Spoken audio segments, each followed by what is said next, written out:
José Castro Tendilla, banquero, león, investigador naval, escritor. Mi personaje de hoy nace en un año del siglo pasado en el barrio del Puerto de la capital Gran Canaria, dedicado por completo en la ayuda al prójimo, a lo largo de su vida pasando a integrarse como voluntario desde su juventud en organizaciones humanitarias hasta llegar al Club de Leones, donde ha podido ver completadas sus máximas aspiraciones en ayudar a los demás. Hasta hace muy poco, era gobernador del distrito 116B. Durante casi 60 minutos vamos a tener la oportunidad de entrar en su interior, de poder ahondar en esa gran humanidad que ha puesto al servicio de la sociedad desde casi toda su vida. Estoy seguro que no va a decepcionarles.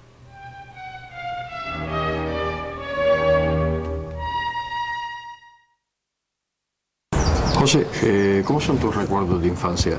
Porque tú naces, ¿en qué barrio naces en esta capital? Nací en el puerto. En el puerto. En el puerto, al lado del Parque Santa Catalina. Ah, muy cerca de la playa. Muy cerca de la playa, muy cerquita de la playa. Yo tengo muy buenos recuerdos de mi juventud y de mi infancia. ¿Cómo era la vida en aquella época de niño? ¿Cómo la recuerdas? Pues recuerdo el Colegio del Carmen, donde yo iba a estudiar. Tengo muy buenos recuerdos de mis padres, de mis amigos. Muy buenos recuerdos. ¿Dónde se jugaba más? ¿En la playa o...? En la playa. No, como ahora allí no existía prohibición de jugar y se jugaba muy bien en la playa. Teníamos el Parque Santa Catalina, que era el centro prácticamente de la ciudad. Recuerdo de ir al cine, que ponía un cine al aire libre los fines de semana. ¿Y dónde ponían ese cine al aire libre? En lo alto, en un antiguo hotel que había, y en lo alto, en el Parque Santa Catalina, donde hay una cafetería, en la esquina salía un cine al aire libre. ¿Y había que pagar o era...? No, era gratuito. Estaba la fuente en el centro de la plaza del Parque Santa Catalina, y ya que ya era en la zona de la ciudad donde se movía, venían muchos extranjeros en los barcos, que estaba el muelle Santa Catalina, ¿no? Yo recuerdo visitar mucho, por eso mi afición a los barcos del muelle Santa Catalina con mis padres, que siempre era, y con mis tíos, era el paseo de... Yo me acuerdo además que en aquella época la flota japonesa andaba por allí con sus comidas que comían allí en las cubiertas, con aquellos coloridos de... La flota japonesa que estaban allí, que comían allí, ellos siempre agachados, comiéndose su platito de arroz y comiéndose su especie que tenían allí. Aquello era un mundo increíble, ¿no? Aquello estaban los comercios hindúes, en aquella época era Puerto Franco, y claro, o sea, allí era el centro de lo que es la movida, toda la movida allí. Había varios clubes allí, el Club Palace, por ejemplo, el Victoria. Aquella era la zona de movida allí, y sobre todo lo que era la playa de las Canteras, que nos pegamos allí día y día en la playa de las Canteras. ¿A qué jugaban los niños de tu época? Jugamos con un balón hecho de trapo muchas veces, y jugamos allí a lo que salía, ¿no? No había en aquella época balonmano, pero era jugar fútbol. De ahí salieron muchos jugadores que después jugaron en el Antiguo Marino y en la Unión Deportiva de Las Palmas, ¿no? O sea, con una pelota de trapo se jugaba. El guardia algunas veces nos llamaba la atención por estar jugando, pero no era nada con lo que es comparado hoy en día, ¿no? Seguía el hotel allí, Reina Isabel, donde estaban los ingleses, y no nos molestamos, y ahí nos dedicamos a jugar en la playa, tranquilo, las madres al lado nuestro, acechándonos para que no nos metiéramos dentro del agua, y el resto, pues la vida normal de un niño en la vida. Las navidades, ¿cómo las recuerdas? Y te hablo de cuando eras pequeño, que tenías 6, 7, 8 años, ¿cómo las recuerdas tú? Pues no recuerdo mucho de las navidades, yo sé que no las recuerdo mucho, la verdad que no recuerdo mucho, yo sé que se hacía siempre en casa. Lo que sí recuerdo era que mi madre para navidades siempre se hacía las truchas. Las truchas de batata. Las truchas de batata. Eso sí, eso lo recuerdo yo. Ese es un recuerdo que te viene muy... Me viene mucho porque era buenísima.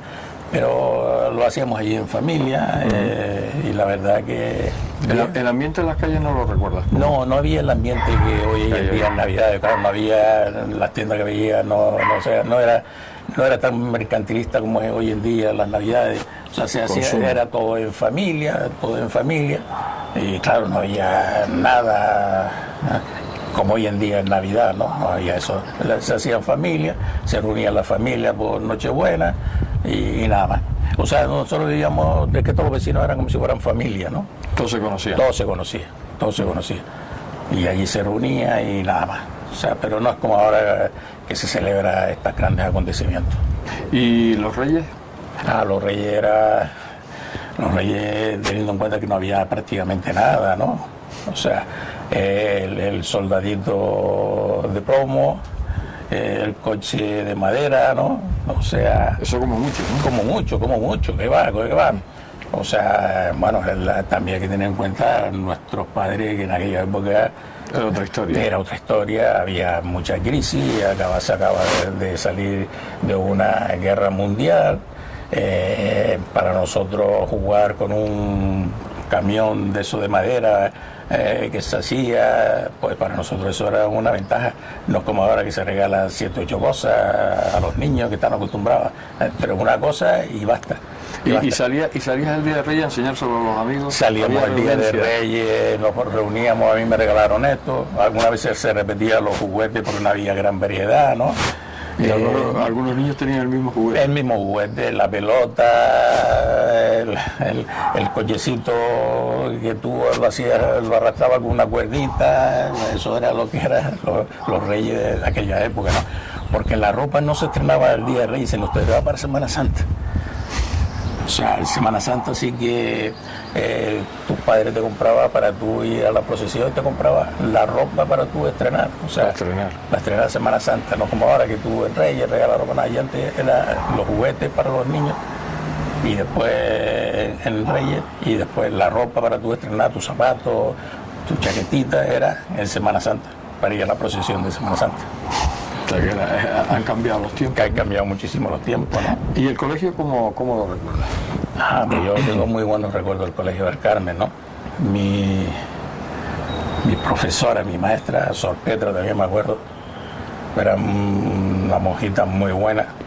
Hace 15 años, 10 años, un día paseando por las canteras me acerqué precisamente al Colegio del Carmen y entré en aquel portal que tenía, vi el patio, me recordó viejos tiempos. Me salió una monjita y me dijo, ¿qué desea? Y yo, es que aquí yo estudié con Sor Petra. Sor Petra todavía vive. ¿Qué me dice? ¿Que vive? Sí, ¿la quiere ver? Digo, no, pero no, ya está muy viejita, no se mueve y tal. Y no tuve la valentía de irla a saludar. Porque yo la recuerdo a ella como la recordé yo, como medio a mi clase, ¿no? Y la verdad que, vamos, era un personaje.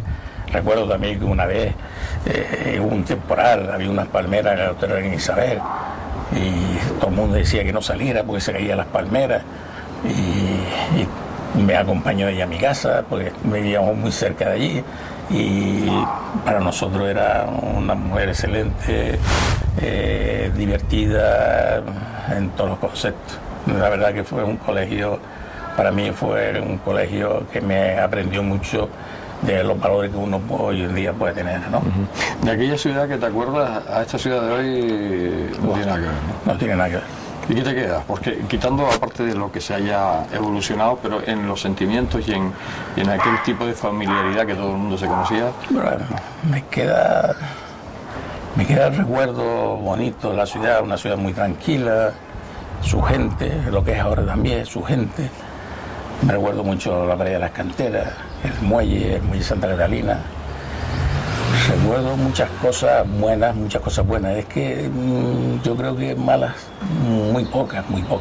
¿Te acuerdas muy poco de ella? Claro, porque en aquella época la puerta se puede quedar abierta, ¿no? Otro mundo, ¿no? Hoy en día esto es una gran capital, ¿no? Es diferente, ha mejorado muchísimo. Recuerdo que todavía se utilizaba para recoger la basura, venía un señor con un burrito recogiendo basura. Recuerdo también que nosotros vivíamos al lado de una vaquería, había una vaquería con vacas de verdad. Con vacas de verdad. Y mi madre decía que me salía del colegio y me decía, vete a traer, me daba la leche, vete a traer la leche. Y yo iba allí, y cuando por medio camino me bebía media lechera iba, vamos, la merma que se llama. La merma que se llama. Y mi madre decía, no te estés bebiendo la leche, no te estés bebiendo la leche. O sea, son cosas hoy en día no se concibe tener una vaquería en una ciudad. Veamos, incluso los niños piensan que las vacas son cuadradas por los bricks, ¿no? Efectivamente, efectivamente. Hay una vaquería, había 7 o 8 vacas, ¿no? Y se surtía toda aquella zona de lo que es el puerto, de la zona de la iglesia de San Pablo, toda aquella zona de allí, que era pues, lo que hoy en día que ha cambiado todo, ¿no? Que ha cambiado todo. Vas creciendo, llega tu adolescencia, tu juventud. ¿Cómo era? En aquella época había bailes, había sociedades, las famosas sociedades donde se hacían los bailes con las niñas. ¿Cómo era aquello? Bueno, en la época de la juventud íbamos a los teleclubs. A los teleclubs, que la gente no se acuerda de ellos, pero efectivamente los famosos teleclubs. Teleclub. Que inventó nuestro buen amigo Paco, ¿no? Sí. Pues íbamos a los teleclubs porque prácticamente no había, estoy hablando de una época, no había teleclub, había varias sociedades, ¿no? Pero no, la juventud no bailaba bien. Nosotros íbamos a los teleclubs y ponían el picar de turno, ¿no? Ponían allí el picar de turno con una música que no sé, estaban las niñas estaban allí y nosotros estaban las madres sentadas alrededor de la pista y tú pues ibas, la madre le mirabas tú por la madre y bueno, bailaba y eso era la diversión nuestra, porque no había nada, no había televisión, no había nada. Y bueno, la televisión lo tenían los teleclubs. Los teleclubs, sí, por eso, era el único televisor que había, ¿no? El único televisor que había. Y esa fue nuestra juventud, y yendo al cine después que íbamos al cine, porque la única diversión que aquí era o hacías algún deporte o te ibas a la playa, el cine, aquí el cine, el Torrecine, exactamente. Bueno, el puerto que tenía unos puertos, ¿no? Sí, no me acuerdo ahora, hay un cine teatro Hermanos Millares, había otro cine detrás del Parque Santa Catalina, que no me acuerdo ahora el nombre, ¿no? Y eso era lo que nosotros hacíamos, era estudiar la casa y los fines de semana, pues recogiendo eso sí, a las 9 de la noche. También a los niños también a las 9. A las 9 de la noche, a las 9 de la noche. Eso era la vida de la juventud nuestra que pasábamos. Una juventud muy sana, teníamos que tener muchísimo cuidado, ¿no? Nuestras madres, nuestros padres, y salíamos mucho con los padres, ¿no? En aquella, ahora hoy en día eso no se concibe, ya el niñito ya no se concibe, ¿no? Sí, ya hoy salir con los hijos después de los 10 años es complicado. Es muy complicado. Y el tema de los estudios, tú sales del Colegio del Carmen, ¿hacia dónde? Salí del Colegio del Carmen, me fui al Colegio López de Vega. Al López de Vega, allí por debajo de General Bravo y compañía. El Colegio López de Vega. Pues ahí hice mi estudio de bachillerato. De ahí pasé al Colegio Viri Clavijo. O sea, otro colegio simbólico. Don Pedro Puyen, don Juan Figueroa. Salí del Colegio López de Vega y fui al Viri Clavijo para estudiar tercero, cuarto, la reválida del bachillerato. Y ahí terminé hasta lo que es el preo, o sea, con don Juan Figueroa, en fin, una serie de personajes, muchos compañeros. Lástima que hoy en día el colegio Clavijo no exista, y de ahí ya pasé a la Escuela de Comercio. La Escuela de Comercio que estaba ahí en la calle Castillo, a estudiar lo que era profesorado mercantil o perito mercantil, ¿no? Hasta se podía llegar hasta intendente mercantil, ¿no? Que era lo máximo, me parece. Después del profesorado venía el intendente, ¿no? Sí, podía llegar tú. Sabes que la universidad, mi padre no me pudo dar estudio universitario, lógicamente, por motivo, como somos 4 hermanos, teníamos que los 4 hermanos tener ese tema. Por eso una suerte hoy en día tener una universidad aquí, claro, y con los gastos que ocasionaba ese tema, ¿no? Y ahí estudié ese tema. Después ya me salió una oportunidad de entrar en una entidad financiera.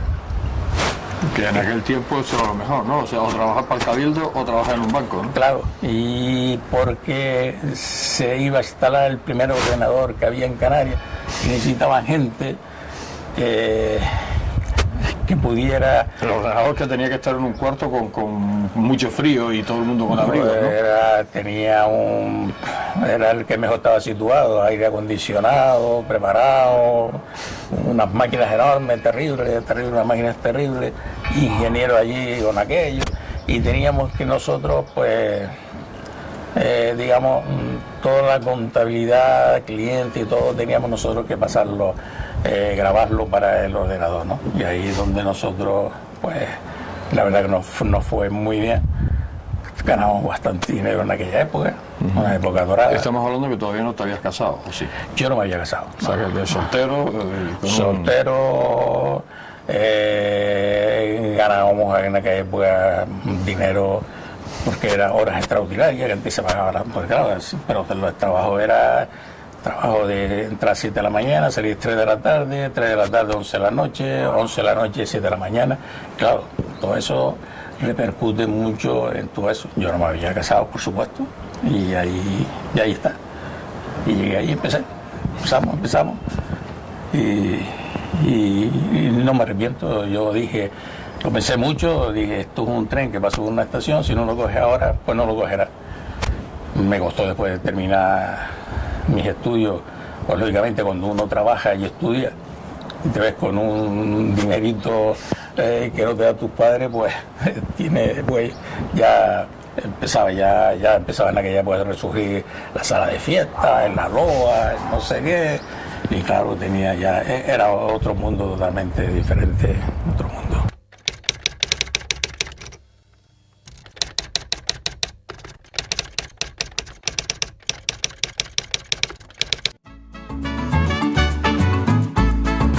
El ahorrador de electricidad Estaminal es el único aparato en el mercado que reduce el consumo de electricidad tras haberse instalado en miles de hogares en Canarias.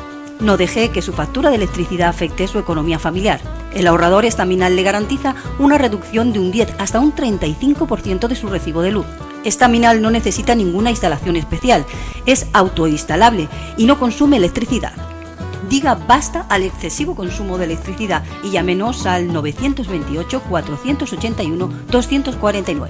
Reduzca hasta un 35% de su factura de electricidad. Estaminal, su seguro de ahorro.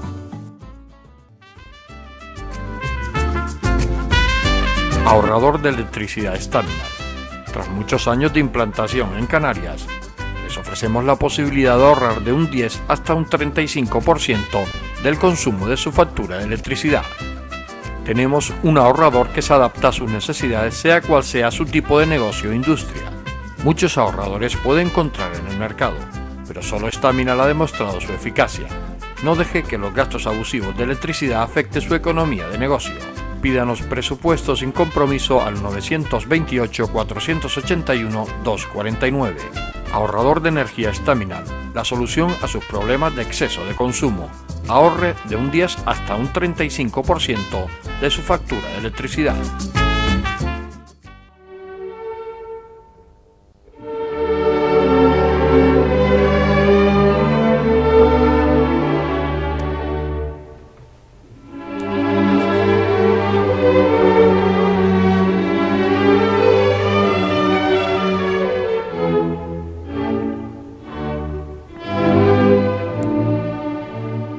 Ya ha transcurrido un primer tramo de entrevista.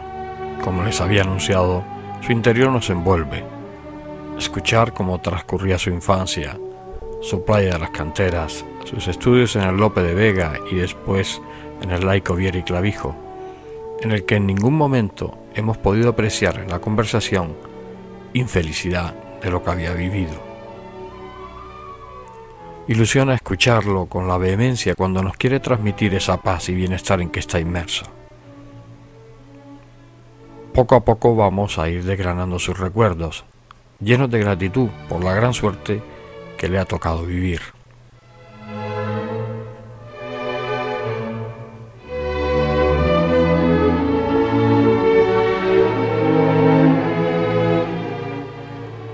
Pero vamos a seguir escuchándolo. Todavía nos queda mucho que oír de José Castro.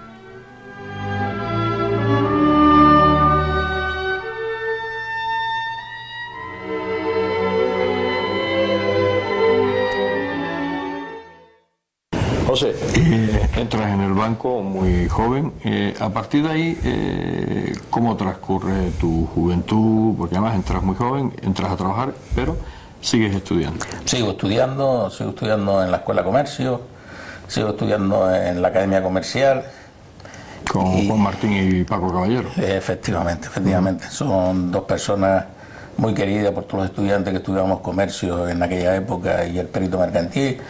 Y ahí seguimos, y después ya por el trabajo en aquella época absorbía mucho por la cantidad de trabajo que había, no es como ahora que está todo en ordenador, todo se hacía a mano y teníamos que empezar a cargar el nuevo ordenador, un Century que vino de Estados Unidos, que era una maravilla, era uno de los primeros, fue el primer ordenador que se montó aquí en las Islas Canarias, ¿no? Pero que comparado con lo que hay hoy sería de nada, chiste, ¿no? No, chiste, eso es... Porque no sé ni qué memoria tendría aquello, ¿no? Nada, aquello se hacía a través de cintas perforadas o de tarjetas perforadas, lentísimo con lo que hoy en día. Yo creo que tiene menos capacidad que un ordenador de sobremesa de hoy en día que utilizamos todos, ¿no?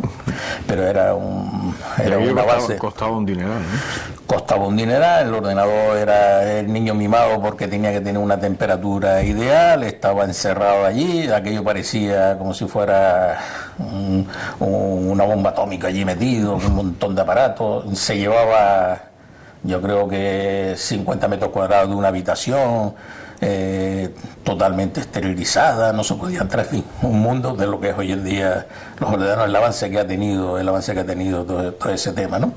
Y ahí empezamos, y ahí seguimos, y después ya nos pasamos a otro departamento, que era el departamento de cartera, que empezaba las cajas a funcionar con el departamento de cartera, y de ahí ya pues tuve unos cuantos años y ya pasé a ser lo que le llamaban en aquella época delegado de oficina o director de una oficina en Santa Lucía, en vecindario.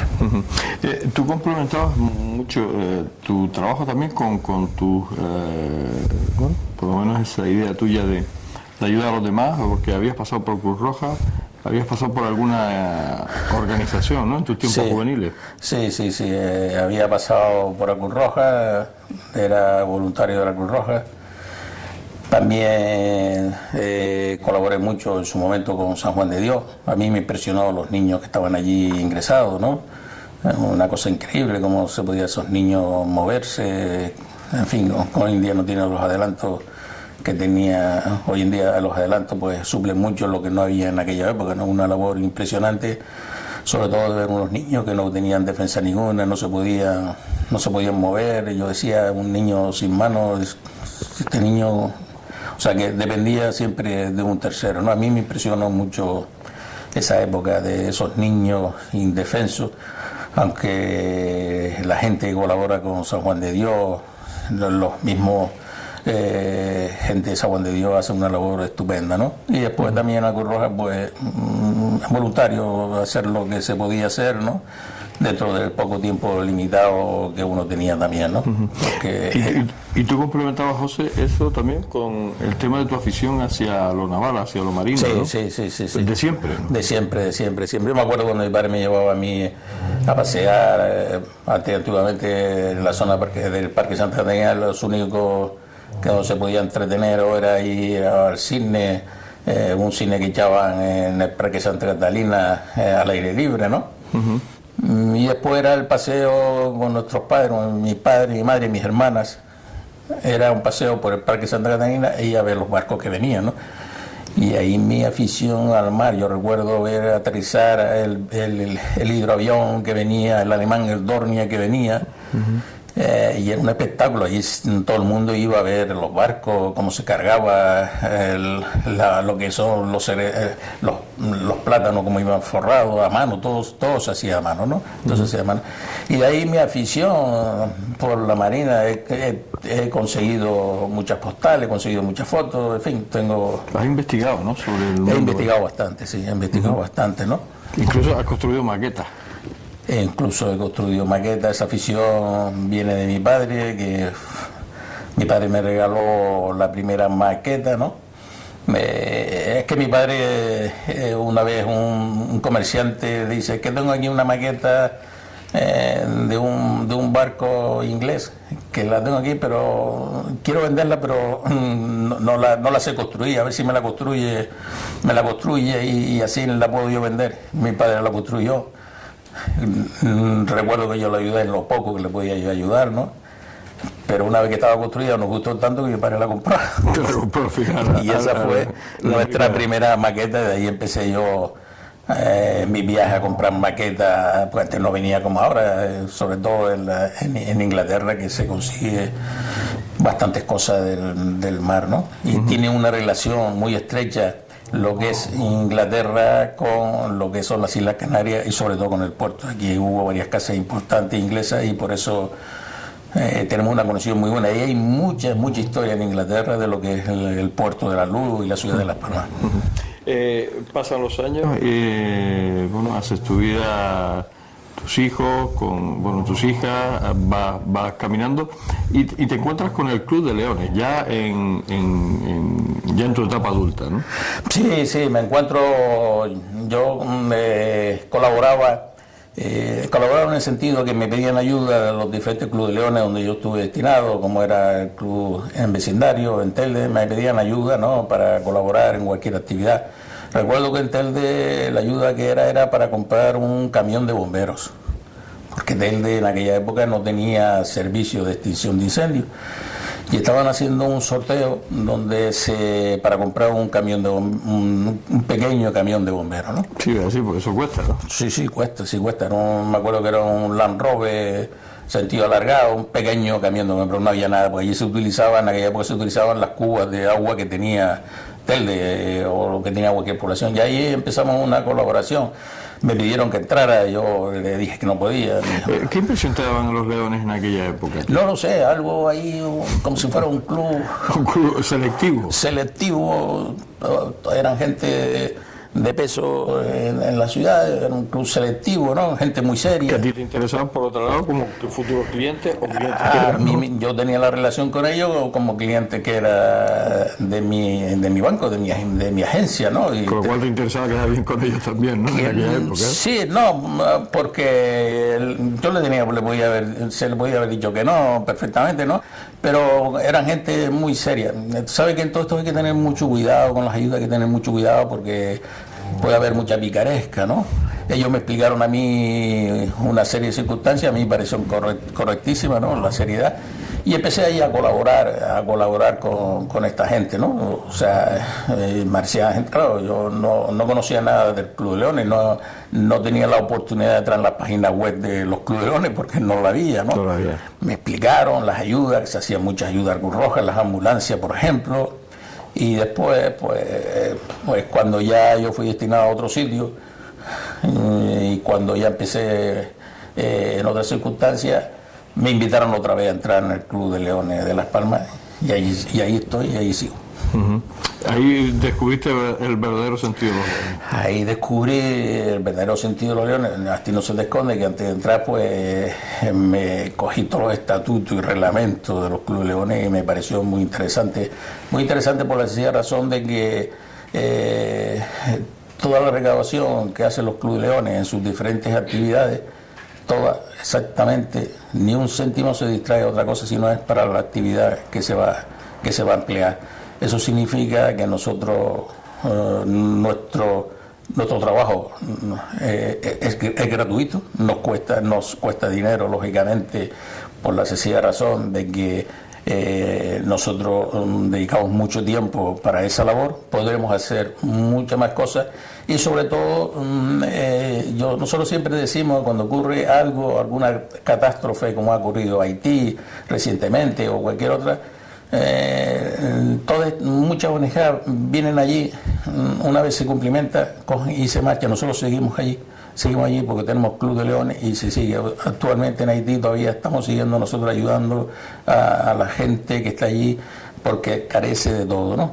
Últimamente hemos empleado, por ejemplo, los leones suecos han hecho un verdadero pueblo con casas prefabricadas, que todo el mundo conocemos que en Suecia se utiliza mucho la madera y en la casa de la madera en la casa de madera pues se utiliza mucho.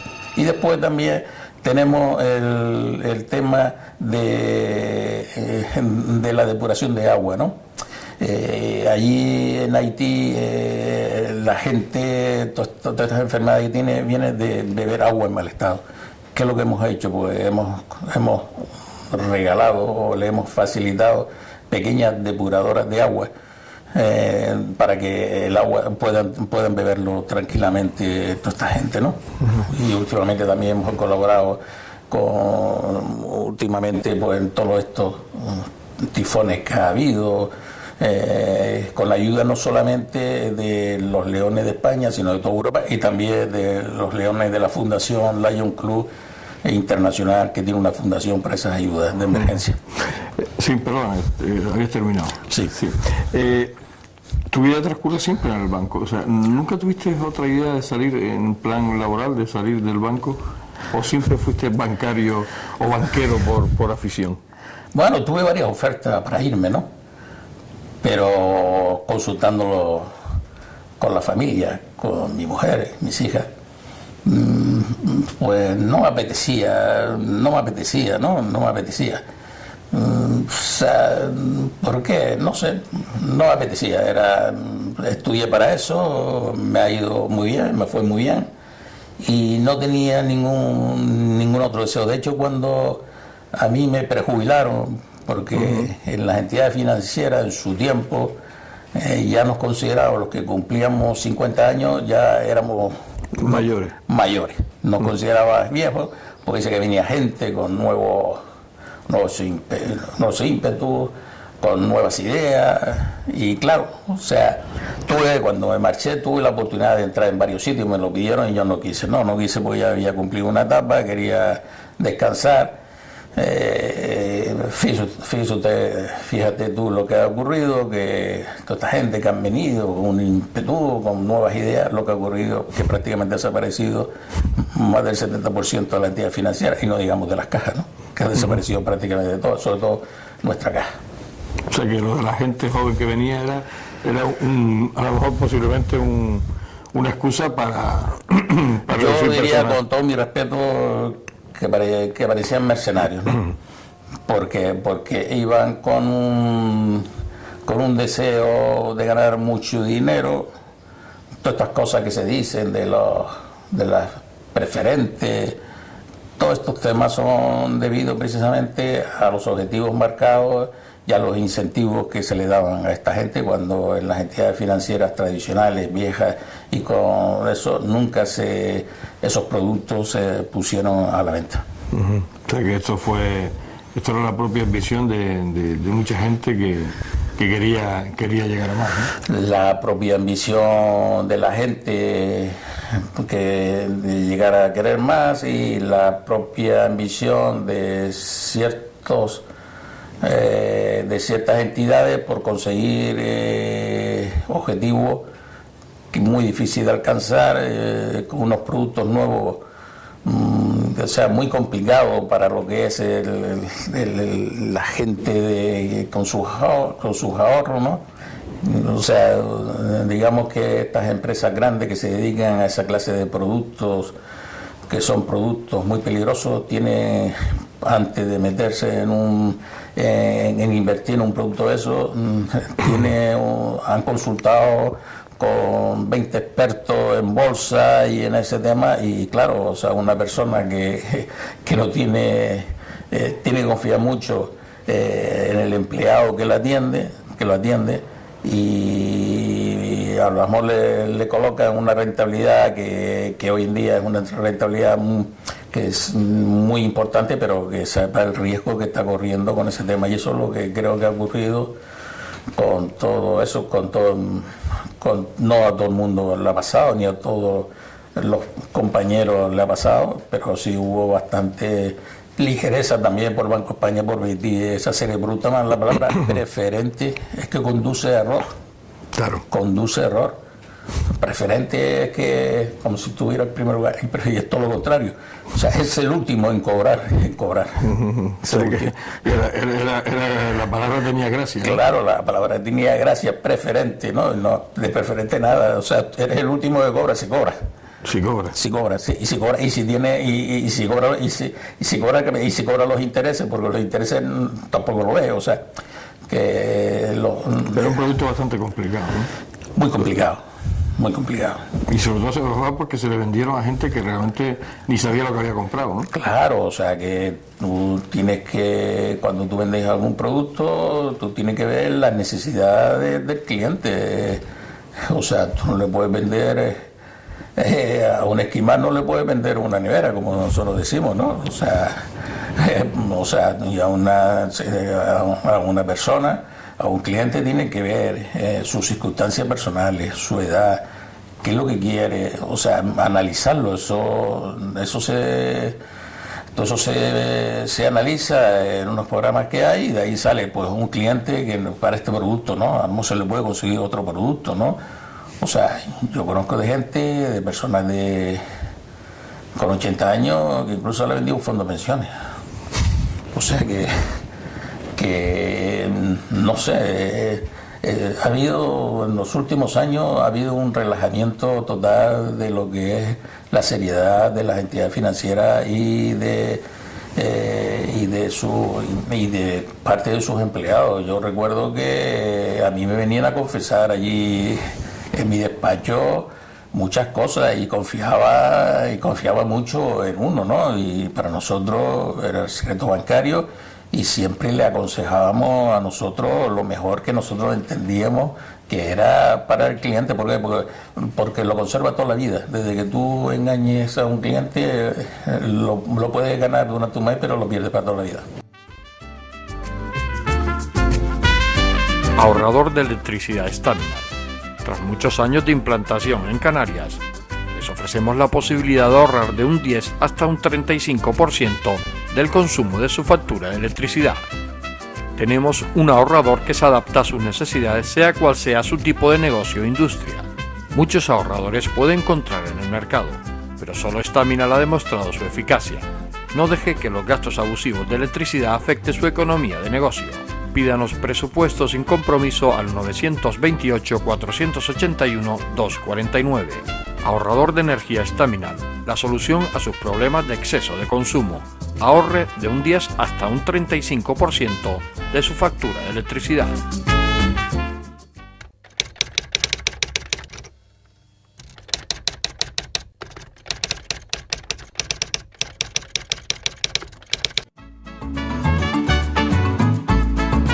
El ahorrador de electricidad Staminar es el único aparato en el mercado que reduce el consumo de electricidad tras haberse instalado en miles de hogares en Canarias.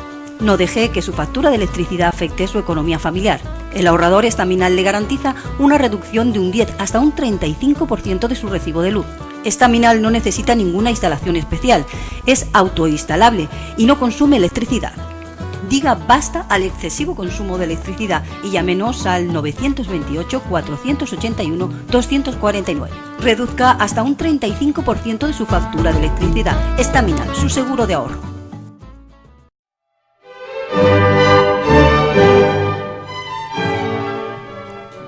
Lo que comentábamos de ayuda al prójimo queda reflejado en esta segunda conversación.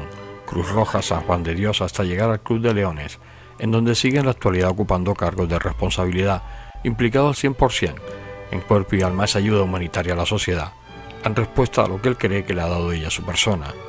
José Castro es un mundo abierto hacia los demás. Su profesión de empleado de banca le permitió, a pesar de que pueda parecer lo contrario, embarcarse en esa ayuda a los demás.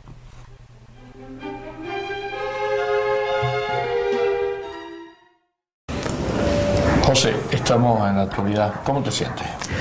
Pues muy bien, muy tranquilo, muy realizado. La verdad que muy bien. Atravieso una etapa bien, muy bien. Sobre todo porque después de que te prejubilas, tu actividad crece. Es decir, en ese momento, bueno, pues te dedicas a hacer todo lo que estabas haciendo, más cosas nuevas. Sí. Bueno, yo siempre en mi época que trabajaba tenía muchísimos proyectos que hacer, que no lo podía hacer porque no tenía tiempo.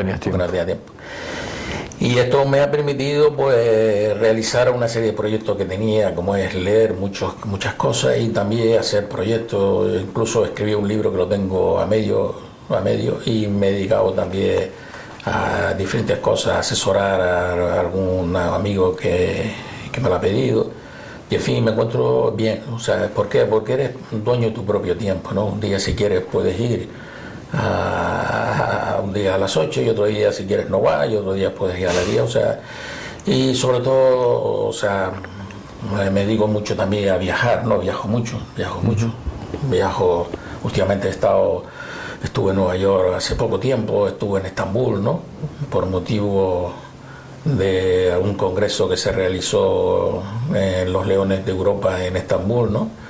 Donde se discute y se realiza una serie de medios, sobre todo para la cuestión de África, ¿no? O sea, los Leones de Europa queremos ayudar a lo que es el continente africano precisamente porque carece de todo, ¿no? ¿Tienes muchos enemigos, José? Es posible que los tenga, sí. Los tenga. ¿El enemigo qué sale? ¿Por envidia? Por envidia, porque a lo mejor se cree que eres superior a ti. Yo no me considero superior a nadie, o sea, yo respeto todas las opiniones, pero hay gente que no se respeta, o sea, cuando no se respeta a sí mismo puede tener enemigos. Yo no los considero así, porque no vale la pena perder el tiempo con esta clase de personas, ¿no? ¿Y amigos, José? Amigos tengo muchos.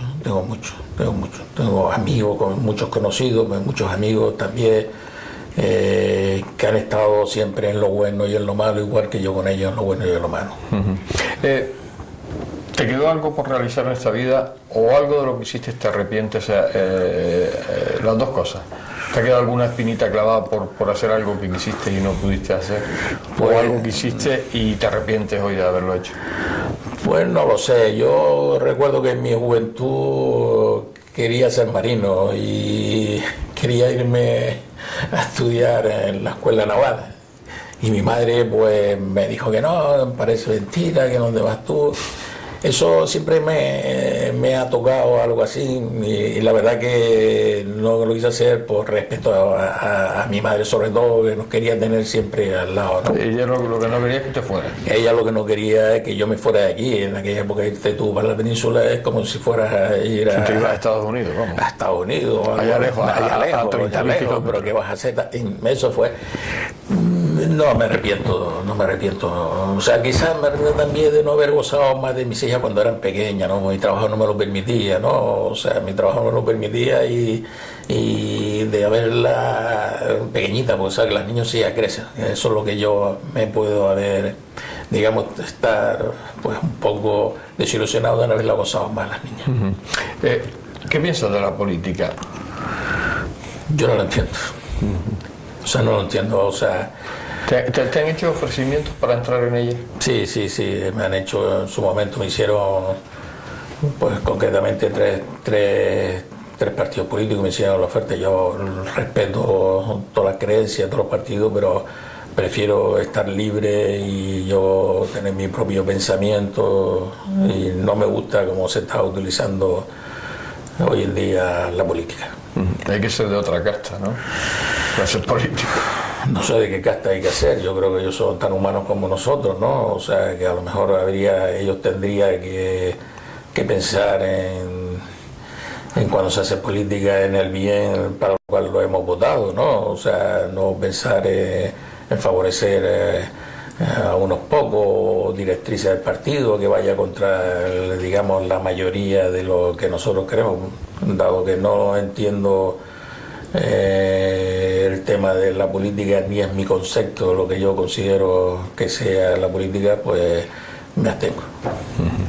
La lógica no entra dentro de la política, me imagino, ¿no? O sea, el ser lógico no cuadra con la efectivamente, política, ¿no? Y sobre todo que tienes que no sé, es otro tema. O sea, yo sí tengo una cosa que soy muy sincero, digo las cosas por delante, pero es que en político eso no se puede hacer, ¿no? Y por eso no estás tú en la política. Por eso yo no estoy en la política, no, y cuando en mi profesión tampoco podía estar, ¿no? Pero ahora muchísimo menos, eso tiene que... muchísimo menos, no, de política no quiero saber nada. ¿Tu familia y tus hijas qué significan para ti? Mucho. ¿Tu mujer y tus hijas? Mi mujer, mis hijas, es toda mi vida, o sea, es toda mi vida. Bueno, y además ahora con el añadido de nieta, ¿no? con una nietita que tengo, una preciosidad de niña, la quiero gozar de ella y la verdad no pasa el día que yo quiera verla y la verdad que lo que es la niña es una monada. Vamos a ver si puedo disfrutar de ella, o que yo veo muchos compañeros, muchos amigos paseándola por la cantera, a ver si la puedo pasear. A ver si te toca a ti también. A ver si me toca a mí también pasear. Pero mi vida, yo soy muy feliz con mi mujer, con mis hijas. Y siempre a mis hijas, a pesar de que ya están... No has extrañado nunca tener un hijo, ¿no? Porque tú siempre con mujeres, ¿no? Yo siempre con mujeres. Sí, porque además todas hijas, ¿no? Todas son niñas. Le he dicho a mi hija, le he dicho a ver si un niño para yo poder darle cosas, para yo hablar con él, y me comentaron eso. Papá, pero si las niñas son iguales que los niños, ya eso no se utiliza. Digo, bueno, vale. Pero no cabe la menor duda que las niñas son una dulzura. O sea, las niñas que te cuidan más, muchas veces, o sea, yo salgo de viaje, el otro día tuve que salir de viaje, y me llaman las chiquillas, ¿tú te has llevado el abrigo? ¿Tú te has cuidado? O sea, te cuidan más que incluso que tu propia mujer, ¿no? Se preocupan más. No te preocupes. Pero sí, la verdad, pero nada, yo encantado de tener mis 3 niñas, mi nietita, encantado. José, cuando llegas a esta edad, llegas a este momento, los proyectos siguen evolucionando, sigues teniendo proyectos, sigues con muchísimas cosas y con muchísima actividad, ¿no? Sí, yo, o sea, hay muchos compañeros, mucha gente que se prejubila o se jubila y se va a sentar a Triana. Se van a sentar a Triana o se sientan en el sillón o se sientan. Yo siempre cuando vienen me dicen, Pepe, que ya me he prejubilado, digo, entretente en algo, haz algo. Yo se lo recomiendo a todo el mundo, que se entretenga en algo, que hagan algo, que no se siente en un sillón, que no se siente, que vea, así que vaya a pasear a Triana, pero que no se siente, que tenga siempre una actividad, un proyecto muy bonito.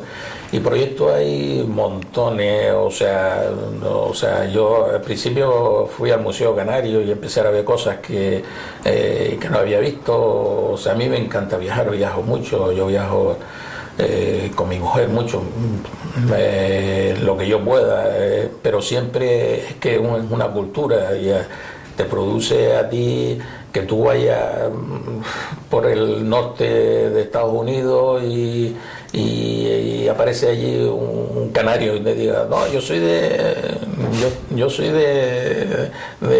canario, yo soy de Gran Canaria, y conoce la historia de ese chico que estuvo allí, que, en fin, a mí me encanta viajar, me encanta lo que es la historia, la geografía me encanta. Que además que es lo que tú te has dedicado a investigar y estás escribiendo un libro acerca de la historia marina, ¿no? Efectivamente. ¿De Canarias? De Canarias, sí, sobre todo de Gran Canaria. O sea y eso tendrá fecha para salir, ¿no? De momento no tiene fecha, porque si le pongo fecha ya empieza la presión. Ya empieza la presión. No tengo fecha, tengo medio libro. Bueno, pues ya tienes la mitad por lo menos, ¿no? Sinceramente llevo 3 meses sin tocarlo porque no tengo tiempo, porque estoy con otro proyecto y lo tengo ahí, pero yo quiero continuar, ¿no? ¿Cómo te gustaría que fueras recordado en el futuro, José? Bueno, un hombre bueno, un hombre simple, un hombre amigo de sus amigos y de su familia y nada más.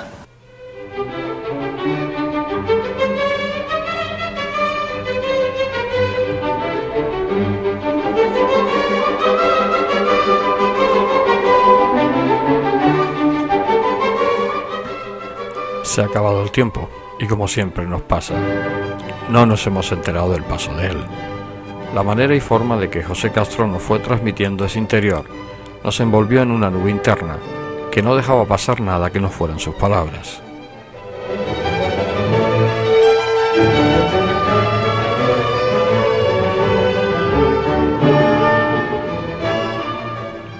Ejemplo para los demás en cuanto a su actividad con muchísimos proyectos, su investigación sobre el mundo naval que le ha llevado a escribir un libro, su asesoramiento empresarial a sus amistades, el Club de Leones, sus viajes en busca de nuevos conocimientos, terminan haciéndolo un personaje singular.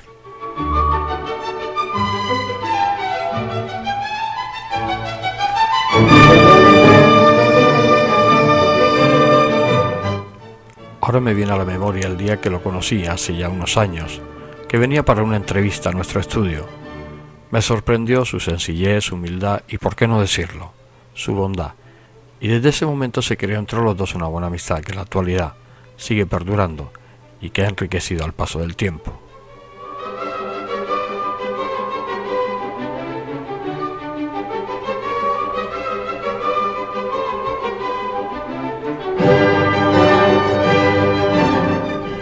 José Castro Tendilla, banquero, investigador naval, escritor, león y muchísimas cosas más.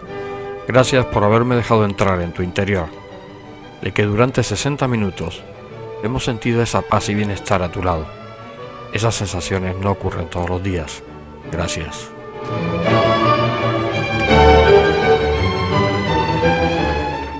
José Castro, viejo amigo, sigue en ese camino que siempre estaremos a tu lado. Hasta siempre.